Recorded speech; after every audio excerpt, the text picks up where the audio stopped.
আগামী বছর রাজ্যে বিধানসভা নির্বাচন, তার আগে বর্তমানে রাজ্যে চলছে এসআইআর, আর সেই কাজে গুরুত্বপূর্ণ ভূমিকা রয়েছে বিএলওদের। অনেক সময় এই বিএলও রাই উঠে আসছেন সংবাদ শিরোনামে। এই প্রতিবেদনেও আপনাদের এমনই একটি ঘটনা জানাবো, যেটি একজন বিএলওকে ঘিরেই। দক্ষিণ চব্বিশ পরগনা মহেশতলা পৌরসভার 31 নম্বর ওয়ার্ডে আক্রান্ত 244 অংশের বিএলও সন্তু চক্রবর্তী।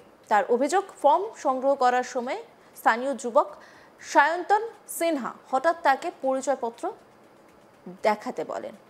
সন্তুর গলায় আই কার্ড ঝোলানো ছিল, সেটি দেখিয়ে তিনি দাবি করেন তিনি নির্বাচন কমিশনের নিযুক্ত কর্মী এবং বিএলওর দায়িত্ব পালন করছেন। অভিযোগ, এরপরই ওই যুবক আচমকা সন্তুর জামার কলার ধরে টানাটানি শুরু করে এবং তাকে বেধড়ক মারধর করে। ওই ঘটনায় গুরুতরভাবে আহত হন সন্তু চক্রবর্তী। তার বুকে ও পাঁজরে আঘাত লেগেছে বলে জানা যাচ্ছে। ঘটনার পর আক্রান্ত বিএলও মহেশতলা থানায় লিখিত অভিযোগ দায়ের করেন। অভিযোগের ভিত্তিতে অভিযুক্ত সায়ন্তন সিনহাকে গ্রেপ্তার করে পুলিশ। বৃহস্পতিবার ধৃতকে আলিপুর আদালতে পেশ করা হলে তাকে 5 দিনের পুলিশের হেফাজতে পাঠানোর নির্দেশ দেন বিচারক। তবে এই ঘটনার পরে বিএলওদের নিরাপত্তা নিয়েও প্রশ্ন উঠতে শুরু করেছে। সূত্রের খবর, অসুস্থতা সত্ত্বেও এসআইআর এর কাজে বেরিয়েছেন সন্তু চক্রবর্তী। আক্রান্ত বিএলও সন্তু চক্রবর্তী কি বলছেন শুনবো। আমি আর আমার বিএলএ 2 পার্থ বৈদ্য আমার সাথে ছিল। আমরা ফর্ম কালেকশন করতে গিয়েছিলাম। একটি বাড়িতে আমরা যাই এবং গিয়ে সমস্ত বাড়ির মতো আমরা ফর্মগুলো কালেকশন করি। তো বাড়ির লোকের দাবি ছিল ছবি তুলবে, ছবি তারা তুলেওছে। এরপর আমরা চলে আসি ফর্মগুলো রিসিভ করে। চলে আসবার পর পেছন থেকে আমাদের উপর চড়াও হয়, এসে বলে দাঁড়ান আপনি চলে যাচ্ছেন। সামনাসামনি আমার ছবি তুলতে যায়, আমি বাধা দিই। আমি বলি না, নির্বাচন কমিশন থেকে এরকম কোনো আমাদেরকে গাইডলাইন্স দেওয়া হয়নি যে যে ছবি তুলতে চাইবে তাকে ছবি তুলতে দেওয়া হবে। এই গাইডলাইন্স না থাকার জন্য আমরা ওখান থেকে চলে আসতে যাই। বেশ কিছুটা, প্রায় 50 ফুট মতো আমরা এগিয়ে আসি। পিছন থেকে দৌড়ে এসে আমার কলার ধরে এবং মোবাইল বার করে ছবি তুলতে চায়। আমি বাধা দিই। বাধাগ্রস্ত হয়ে আমার উপর আক্রমণ হয়, আমার হাতে চোট হয়। আমার বিএলএ 2 পার্থ বৈদ্যর উপরও আক্রমণ হয়। পার্থ বৈদ্য মাঝখানে বাধা দিতে গেলে ওর উপর চড়াও হয়, দেয়ালে ঠেলে ফেলে দেওয়া হয়। দেয়াল না থাকলে হয়তো মাটিতে পড়ে যেত। আমার সাথে তারও চোটাঘাত লাগে। তো এই হ্যাঁ, আই কার্ড আমরা দেখিয়েছি, দেখানো সত্ত্বেও বিশ্বাস করেনি, টেনে ছিঁড়ে দেয়। এরপর আমরা লোকাল থানায় কমপ্লেন করি। লোকাল থানা অর্থাৎ মহেশতলা থানা তাৎক্ষণিক পদক্ষেপ গ্রহণ করে এবং আমাদের নিশ্চিন্ত থাকতে বলে এবং সঙ্গে সঙ্গে অ্যাকশন নেয়। এই ঘটনার জন্য, যে বিক্ষিপ্তভাবে এই ঘটনাটা ঘটলো, তার জন্য আমি আমার কিছু বলার ভাষা নেই। এরকম ঘটনা আমি অনেকদিন ধরেই ফর্ম কালেকশন করছি, ডিস্ট্রিবিউশনও করছি। এরকম ঘটনাই প্রথম ঘটলো। কতটা আতঙ্কিত মনে? না, আতঙ্কিত, দেখুন, আতঙ্কিত মানুষ তখনই থাকে যখন একটা ঘটনার ঘটবার পর ব্যাকআপ না পাওয়া যায়। আমি যথেষ্ট ব্যাকআপ পেয়েছি। আমার লোকাল প্রশাসন আমাকে যথেষ্ট সহযোগিতা করেছে, থানা থেকে যথেষ্ট সহযোগিতা করেছে। আমাদের অ্যাপয়েন্টমেন্ট অথরিটি বিডিও আমাকে সম্পূর্ণ সহযোগিতা করেছে এবং আমাকে আশ্বস্ত করেছে আগামী দিনে যদি এরকম কোনো বিএলওর উপর কোনো রকম ঘটনা ঘটে তো রাষ্ট্রিক অ্যাকশন ইমিডিয়েট নেওয়া হবে। এবং গতকালও তাই ঘটেছে। আমি খবর পেয়েছি ছেলেটি পুলিশ কাস্টাডিতে রয়েছে। আপনার নাম? আমার নাম সন্তু চক্রবর্তী। আমি 155 এসি মহেশতলার 244 অংশের বিএলও। এবার আপনাদের আরও একটা ঘটনা বলি। এমুনারেশন ফর্ম জমা নিতে গিয়ে মেজাজ হারিয়ে তৃণমূল কাউন্সিলরের ছেলের গায়ে হাত তোলার অভিযোগ উঠল বিএলওর বিরুদ্ধে। ঘটনাটা ঘটেছে কোথায়? ডানকুনি পুরসভার 5 নম্বর ওয়ার্ডের 218 নম্বর বুথে। তৃণমূলের অভিযোগ, প্রথম থেকে বিজেপির হয়ে কাজ করছেন ওই বিএলও।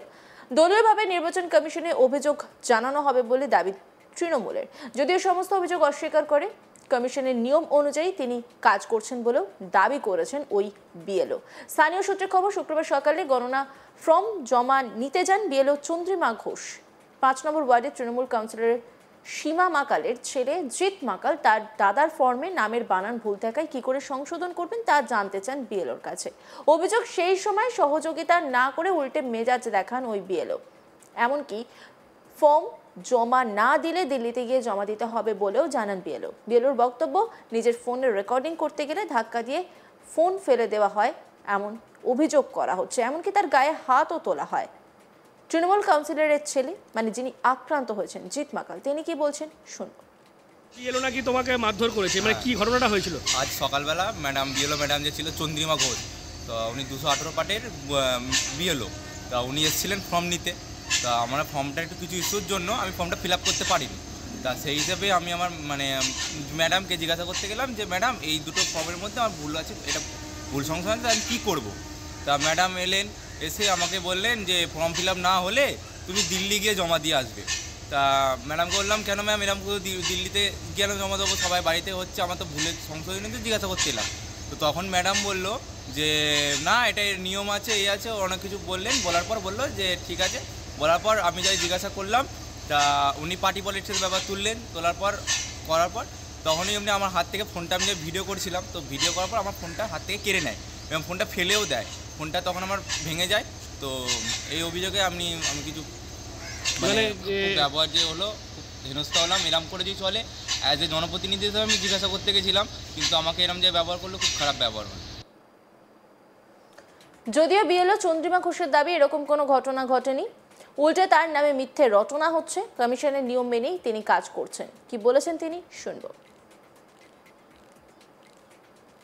একটা অভিযোগ হচ্ছে যে আপনি নাকি এই ভোটার কেউ আছে ফর্ম জমা নিতে এসে নাকি গুইরাম মাকাল আছেন, ওনার বাড়িতে এসেছিলাম। তো এখানে আস্তে আস্তে বললাম সার্ভে তো করতে হচ্ছে এখন, তো ওনাকে বললাম যে বাড়িতে কেউ আছেন ফর্ম জমা দেবেন।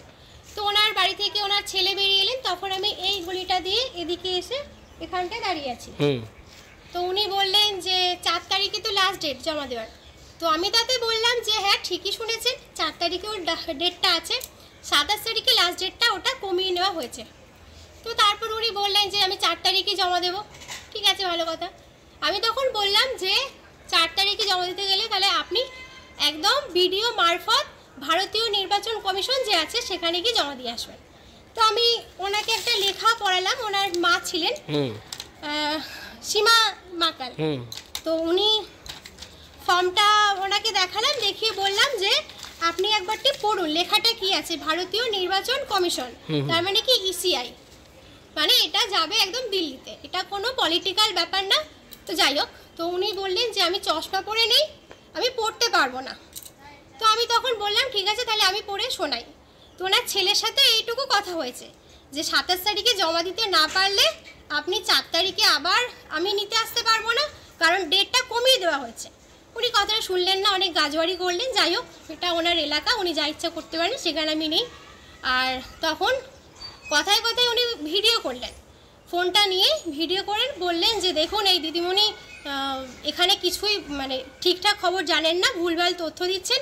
তখন আমি একটু রেগে গেলাম। গাজোয়ারি বলতে দেখুন আমি মুখে কথা বলবো, আমি ঘুষি লাথি মেরে কোনো কাজ করতে নারাজ। আমি কারোর কাছ থেকে ফর্ম তুলতে ছিনিয়ে নিতে আসিনি, বাড়িতে আসবো, যে জমা দেবেন 4 তারিখে আমার নেওয়ার কোনো রাইট নেই। ইভেন সরকারও বলে মানে ইসিআই বলে দিয়েছেন যে 4 তারিখে কোনো কেউ ফর্ম দিতে পারবেন না। অন্যান্য খবরের আপডেটের জন্য অবশ্যই নজর রাখুন আজ তাক বাংলার ইউটিউব স্ট্রিমিংয়ে। লাইক, কমেন্ট, শেয়ার এবং সাবস্ক্রাইব করতে ভুলবেন না।